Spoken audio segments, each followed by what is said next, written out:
दोस्तों नमस्कार, मैं मनोज तिवारी उत्तर पूर्वी दिल्ली का सांसद भी हूं और मैं आप सबके दुआ से, आप सबके आशीर्वाद से मैं कोविड पॉजिटिव होने के बाद 15 दिन के बाद मैं निगेटिव हुआ हूं। अभी क्वारंटीन में हूं और इस दौरान जो लोगों की जितनी सेवा, जिनकी ज़रूरतें हैं, वो अपने लोगों के द्वारा कर भी रहा हूं। लेकिन ये मैं आप सभी से अपना अनुभव शेयर करने जा रहा हूं जो मैं कोविड के दौरान खुद झेला हूं और उसको कैसे जीता हूं या जीत रहा हूं, अभी क्वारंटीन में झेल रहा हूं। तो मैं आप सभी से, सभी लोग सहायता कर रहे हैं, एक दूसरे की सहायता कर रहे हैं। कोई ऑक्सीजन के लिए परेशान है, कोई दवाई के लिए परेशान है, कोई बेड के लिए परेशान है। कई लोगों के अपने चले गए हैं। बहुत दर्दनाक कहानियां भी हैं। लेकिन हम आपसे ये प्रार्थना करना चाहते हैं कि अगर आप किसी कोविड पेशेंट को हेल्प करना चाहते हैं तो पहला काम करें, उसको कोई निगेटिव न्यूज न दें। कौन चला गया, कौन कैसे गया, ये उसको न बताएं। उसको अच्छे समाचार बताएं, उसको खुशी की बातें बताएं, उनको रिकवरी की बातें बताएं। इतने लोग आज रिकवर कर गए, ये अब अच्छा हो रहा है, रिकवरी रिपोर्ट का अच्छा रिपोर्ट है, लोग कोविड के बाद भी सुरक्षित होकर निकल रहे हैं, तो उसको आत्मबल मिलेगा। अदरवाइज उसको निगेटिव समाचार और भी मार देगा। दूसरी बात, जब आप किसी कोविड पेशेंट को हेल्प करना चाहते हैं या अगर जो सुन रहे हैं उसमें भी कोई कोविड पेशेंट हो, मैं 3-4 चीजें आप सबको बताना चाहता हूं। पहला, भाप जरूर लेना है। भाप के लिए अगर भाप की मशीन हो तो ठीक बात है, नहीं तो कोई बात नहीं। अपने घर में एक चूल्हे पे पानी गर्म किया पतीला में, उसको एक टॉवेल से ढका और उतारने के बाद और फिर टॉवेल में मुंह लगा करके भाप लेने में आपको आलस्य होगा। आपको तरह तरह की मन होगी कि यार लो न लो, जरूर लीजिए। क्योंकि अगर सैनिटाइजर से हम हाथ साफ करते हैं, सुरक्षित रहते हैं, तो फेफड़े का सैनिटाइजर भाप है मेरे दोस्तों, भाप है मेरे दोस्तों, स्टीम है। और स्टीम भी लेने का तरीका है। उसको ये देख लीजिए कि मुंह न जल जाए, इतना रहे, लेकिन अच्छा हीट पे जो बर्दाश्त कर सकें। 10 बार मुंह से लें, नाक से छोड़ें, और 10 बार नाक से लें, मुंह से छोड़ें।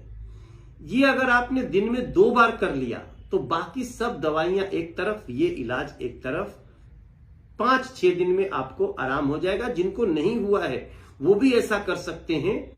समझता हूं कि कोविड होगा ही नहीं। दूसरी चीज, हमें प्राणायाम जरूर करना है। पालथी मार के बैठ जाइए और 4 चीजें करिए। सांस खींच के छाती में फुलाना, फिर छोड़ देना, ऐसे। और ये 10-10 बार करिए। सांस खींच के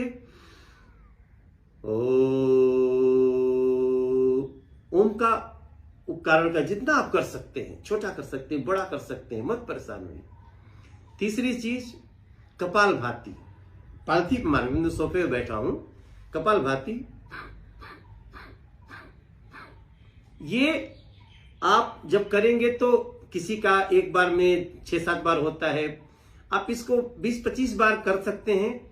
बहुत श्वसन तंत्र को मजबूत करता है। और एक ये सिस्टम, एक नाक से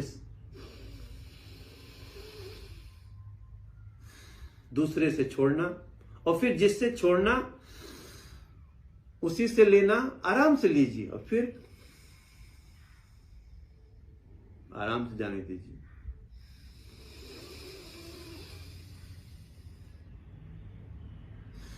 मतलब लीजिए आराम से, थोड़ा ठहरिए, फिर छोड़िए, फिर ठहरिए, फिर लीजिए।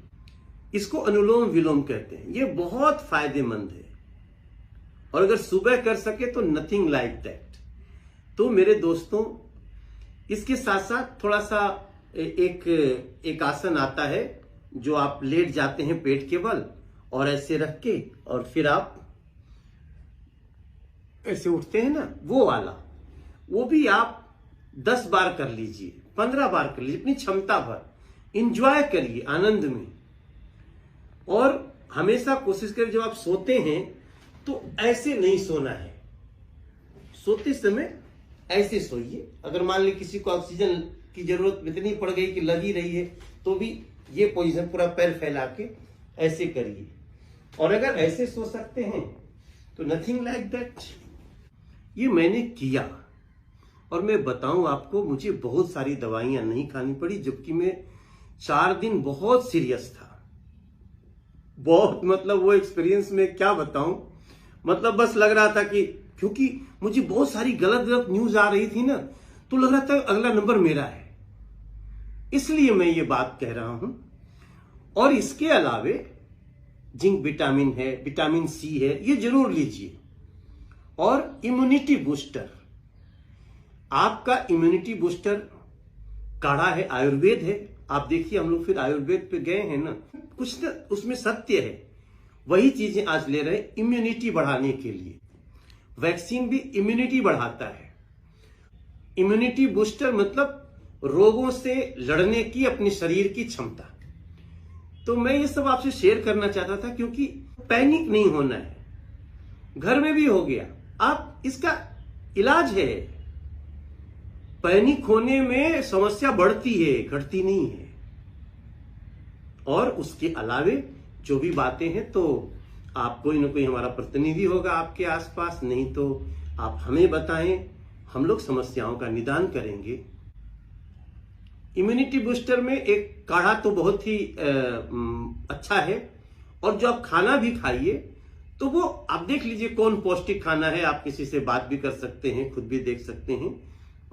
पौष्टिक आहार लेना है और सावधानी रखनी है पहले से। जो लोग सावधान हैं, सतर्क हैं, उनका सबसे बड़ा सतर्कता है मास्क लगाना। जरूरत हो तभी घर से बाहर निकलें, वरना ये संकट का समय है। और ये पीक आवर है, इस पीक आवर में आप 15-20 दिन, 1 महीना बचा लेंगे तो फिर आगे बहुत अच्छा रहेगा। हमने फर्स्ट फेज में भी कोरोना को हराया है, ये दूसरा फेज है। इसमें थोड़ा सा नई नई बातें हैं, लेकिन पैनिक नहीं होना है। सरकार सारी व्यवस्था कर रही है। जो ऑक्सीजन की बीच में जो किल्लत हुई उसको भी सरकार ने पूरा कर लिया है। हम नरेंद्र मोदी जी का धन्यवाद करते हैं। वो हर स्तर पे वो एक ऐसे व्यक्ति हैं जो बिना कहे काम करने में विश्वास रखते हैं। तो हम सबको ये अपनी सतर्कता रखनी है। और मैं चूंकि ये सारे अनुभवों से गुजर के आपसे ये बात कर रहा हूं, तो आप सब इसको जरूर ध्यान दीजिएगा। इतनी चीजें ध्यान देने से हम बहुत जल्दी कोरोना पे विजय प्राप्त कर सकते हैं। और मन में हमेशा अच्छा भाव लाइए। अच्छा मन, अच्छे विचार भी कोरोना को हराने में बहुत मददगार हो सकते हैं। तो मेरा मन कर रहा था कि ये सब बातें मैं वीडियो में शेयर करूं, तो मैंने आपसे किया। इसमें जो अच्छी बात लगे आप ले लीजिएगा।